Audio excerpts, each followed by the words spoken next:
Buenas noches, esperemos se encuentren muy bien. El día de hoy nos encontramos presentes Jennifer Forero, Luisa Peña, Angie Santamaría y mi persona Natalia Laverde. Y vamos a hablar sobre, pues pasar a la siguiente pregunta, porfa. ¿De qué manera los procesos de socialización política contribuyen a la subjetividad política y a la capacidad de producir escenarios de no violencia? Entonces, pues cuando hablamos la comprensión de la relación entre socialización política, subjetividad política y la construcción de escenarios de no violencia, resulta fundamental analizar cómo las comunidades transforman sus dinámicas sociales, entendiendo que desde la psicología política, la socialización política se entiende como el proceso mediante las cuales las personas adquieren diferentes valores, creencias, actitudes, prácticas relacionadas con la participación, el poder y la vida social, de acuerdo a Herrera 2022. Este proceso no ocurre de manera aislada, sino que se construye en una interacción cotidiana con los demás y en los diferentes espacios que tenemos, como es la familia, la comunidad, las organizaciones sociales. Bueno, como para complementar, en estos lugares, como lo decía ella, que son los distintos escenarios que se pueden presentar, como la familia, la escuela, la comunidad, los grupos sociales, comparten unas experiencias. Estas experiencias influyen directamente en cómo se comportan las personas ante la sociedad. En el caso particular de los jóvenes que viven en un contexto de conflicto, estos espacios son demasiado importantes porque nos ayudan o los permiten cambiar su forma de pensar y aprenden a participar de una manera más pacífica, respetando las ideales de los demás. Pues, ¿quién sigue? Angie. Sí, yo quiero hablar un poquito más desde mi experiencia personal. Para mí el tema de la socialización política es lo que lleva a la subjetividad política porque eso es lo que nos enseña quiénes somos, ¿no? Como decía Jennifer, en relación con los demás, en relación con la sociedad. Y como una experiencia pues personal, mi familia, ellos no son de acá, creo que ya lo había comentado antes, pero ellos son de Ibagué. Mis abuelos, los hermanos de mis abuelos, todos fueron campesinos, ¿no? Entonces ellos vivieron durante una época de bastante conflicto con las FARC. Ustedes saben que el Tolima es una zona roja. Y en lo personal, un pariente, hermano de mi abuelo, él fue asesinado por las FARC. Entonces, yo de hecho fui al funeral cuando tenía como 8 años. Fue un tema bastante complicado para toda mi familia, porque pues él era campesino, llegó las FARC a donde ellos estaban y bueno, pasó lo que pasó. Y desde mi experiencia personal creciendo en ese ambiente, que no ha sido directo, pero pues ya ha sido de mi familia, sí he visto mucho el contraste entre cómo lo que opinan la generación de mis abuelos, la generación de mis tíos, de mi mamá y mi generación con mis primos, ¿no? Entonces, ellos son de un contexto violento en Colombia, en donde se les enseña desafortunadamente que todo se resuelve con violencia, ¿no? Es una cultura muy de odio, de no perdón, de no violencia, pero hoy en día la manera en la que mis primos fuimos criados, la que yo fui criada, en la socialización que tuvimos en nuestros colegios, en nuestras diferentes comunidades, ahí es cuando realmente ves qué es el diálogo, qué es la escucha, lo que lleva como a esta resolución pacífica de conflictos y es algo que se puede ir aprendiendo, ¿no? Que el hecho de que forme parte de nuestra historia no significa que sea ya como algo definitivo, ¿no? Entonces siento que es más como que esto es un tema de práctica, de ponerlo en nuestra cotidianidad y no dejarnos llevar por el hecho de que tenemos como una historia violenta y que el país es así, que esto no va a cambiar o que no se pueden modificar las maneras en las que nos relacionamos de forma política con los demás y con nuestra sociedad. Ok, un poco también complementando lo que acaba de decir Angie, es muy duro porque realmente en temas de pronto políticos, cada persona tiene su perspectiva con base a sus experiencias, ¿no?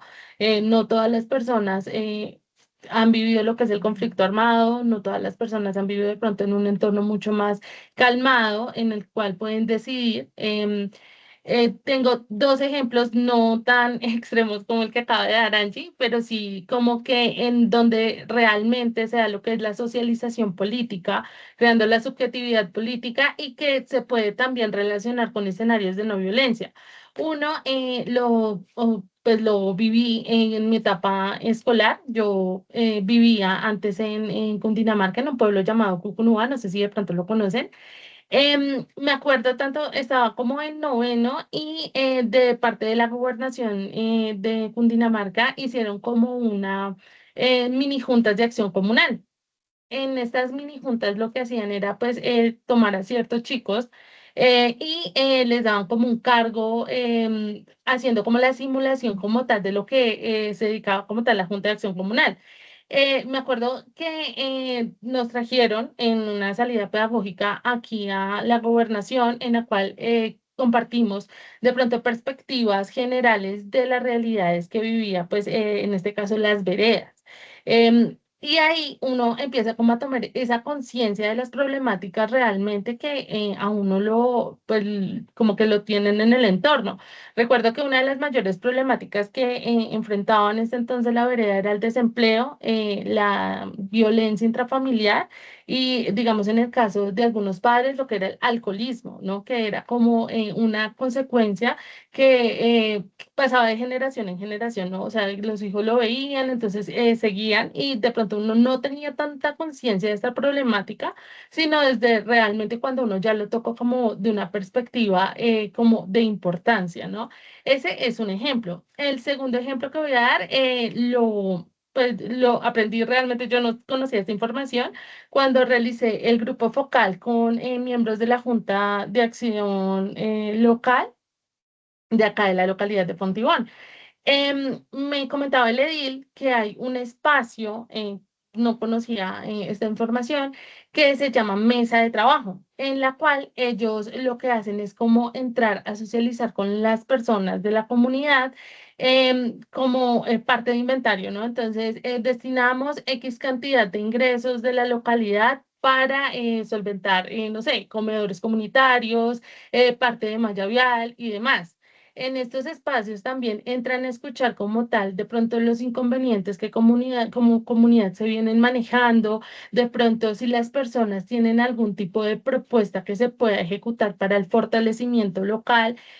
También me comentaba que yo no sabía que hay un presupuesto que la alcaldía como tal de Bogotá lo dona a las alcaldías locales para como tal que las personas, que los miembros de la comunidad en este caso, presenten proyectos para el fortalecimiento local. Y estos proyectos son aprobados por la misma comunidad. Entonces acá también vemos cómo se da lo que es la participación política, cómo también se da todo lo relacionado con que las personas estén enteradas de lo que pasa en su entorno, de que sean agentes transformadores de cambio y asimismo permita el fortalecimiento no solo local, sino también personal, en cuanto no solo temas políticos, sino también temas sociales, que también es muy importante acá en escenarios de no violencia. Yo considero que una de las mayores problemáticas que tenemos actualmente en general en Colombia, y no creo que solo en Colombia, es muchas veces lo que es la polarización política, la desinformación y demás, y el que de pronto la alcaldía tenga este tipo de espacios también contribuye para que la gente se mantenga informada y como que también minimice todo lo que es el sectarismo, de pronto que la gente de la alcaldía no hace nada o que los políticos no sirven y demás. Entonces, considero que este es un muy buen ejemplo como para la parte de escenarios de no violencia. Bueno, pues también hablando como desde la experiencia, digamos, como los decía en la grabación pasada que tuvimos, yo vengo de un contexto parecido al de la compañera, en donde parte de mi familia también tuvo que ser desplazada por el conflicto armado que hay acá en Colombia.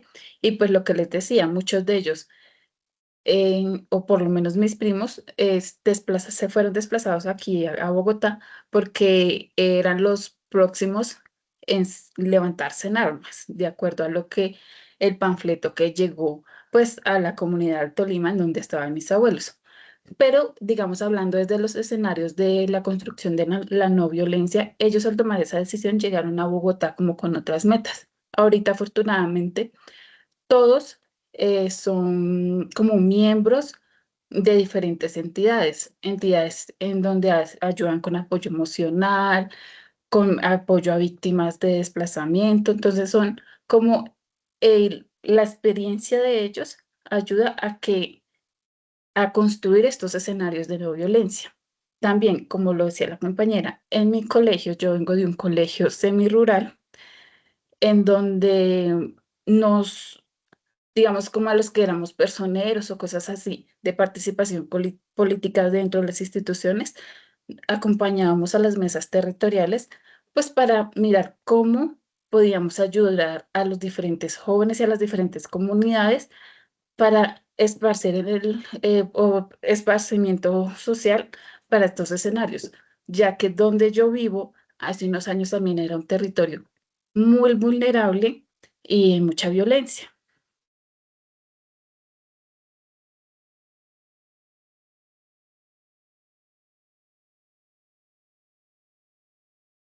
Entonces yo creo que con esto pues podemos cerrar. No sé si alguna compañera quiera dar un aporte adicional.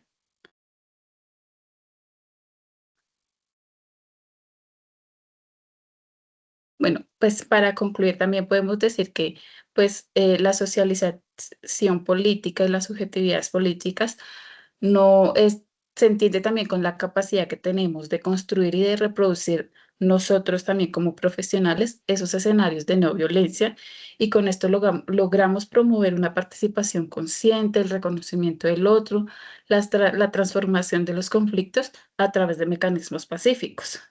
Y pues desde la psicología política se pueden fortalecer todos estos procesos en las comunidades, que es clave para avanzar en políticas más justas, en la democracia y orientándonos siempre como un sentido de la paz.